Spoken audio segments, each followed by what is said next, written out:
एक पर्वत है और उस पर्वत का नाम है त्रिकुट पर्वत। त्रिकुट पर्वत क्यों है? क्योंकि उसकी जो शिखर है वो त्रिशूल की तरह बना हुआ है, 3 कोण निकले हुए हैं उसमें, तो इसलिए उसे त्रिकुट पर्वत कहते हैं। और उस पर्वत पर एक हाथी रहता है, गजेंद्र।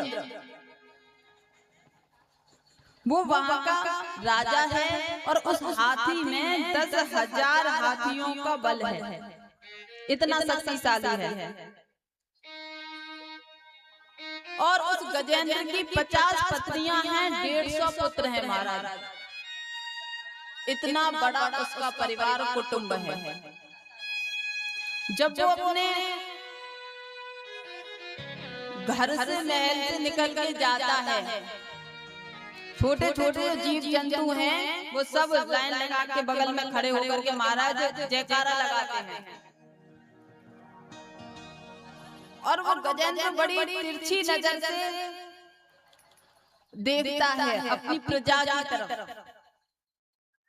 बोलता है कि कोई कष्ट हो तो हमें बता देना, हम तुम्हारा कष्ट दूर कर देंगे। आपने देखा है कि हाथी जो होता है उसे सरोवर में नहाने का बड़ा शौक होता है। एक बार क्या हुआ कि जो गजेंद्र था हाथी अपने परिवार सहित पूरे कुटुंब को लेकर के एक सरोवर में नहाने के लिए, स्नान के लिए गया। और छोटे छोटे जितने जीव जंतु थे किनारे पे खड़े होकर के जय जयकार कर रहे थे उसका।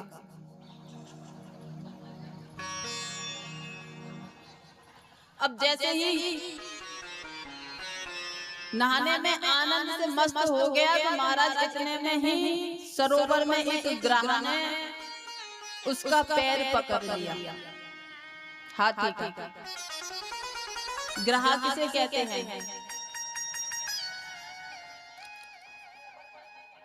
ग्राह किसे कहते हैं? जानती हैं? ग्राह कहते हैं किसे? मगरमच्छ को। मगरमच्छ जो होता है उसकी शक्ति, जितना वो पानी में रहेगा उतनी शक्ति उसमें प्रबल होती रहती है।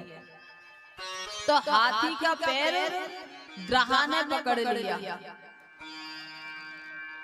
अब वो सोचने लगा कि कोई छोटा मोटा जीव होगा जल का जिसने मेरा पैर पकड़ लिया है, और बाद में उसे पता चलेगा कि गजराज हाथी गजेंद्र का मैंने पैर पकड़ लिया है, तो वो छोड़ देगा।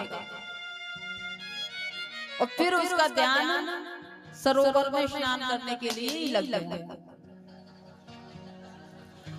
लेकिन जो ग्राह था उसने गजेंद्र का पैर अपनी तरफ खींचना आरंभ किया। गजेंद्र हाथी ने सोचा कि अब मेरे शरीर में बहुत ही कमजोरी हो रही है, दुर्बलता होता जा रहा हूं मैं। गजेंद्र ने अपना पांव छुड़ाने की पूरी कोशिश करी। 10,000 जितना हाथियों का बल था वो सारा बल लगा दिया, लेकिन ग्राह के मुंह से अपना पैर नहीं छुड़ा पाया। अपने पुत्रों से कहा कि मुझे बाहर निकालो, मेरी मदद करो, मेरी सहायता करो। तो हाथी के जो जितने पुत्र थे उन्होंने अपनी सूंड एक दूसरे से बांध के रस्सी की तरह और उस गजेंद्र को सरोवर से बाहर की ओर खींचना आरंभ कर दिया, बाहर निकालने लगे।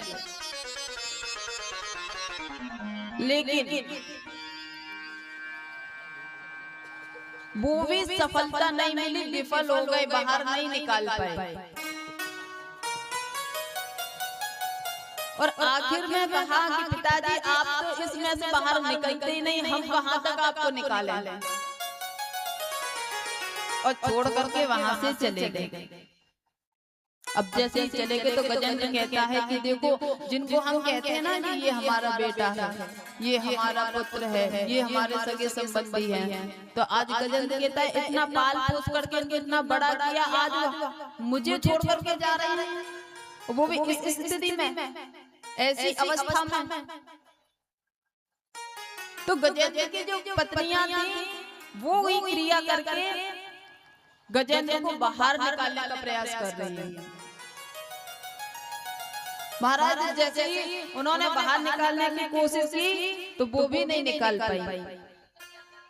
बोली कि स्वामी हमने तो बहुत कोशिश बहुत प्रयास कर लिया, आप निकल ही नहीं रहे।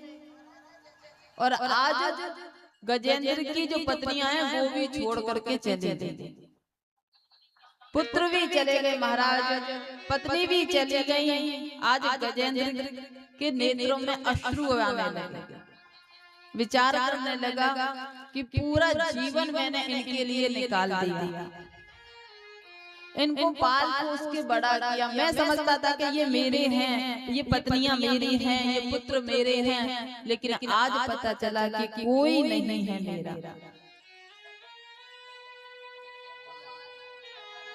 ग्रहा ने गजेंद्र का पैर इतना खींच दिया नीचे, इतना खींच दिया कि उसकी जो सूंड थी महाराज बस उतनी ही बाहर रह गई, बाद बाकी सब जल में चला गया। आज यहाँ पर गजेंद्र भगवान की स्तुति करता है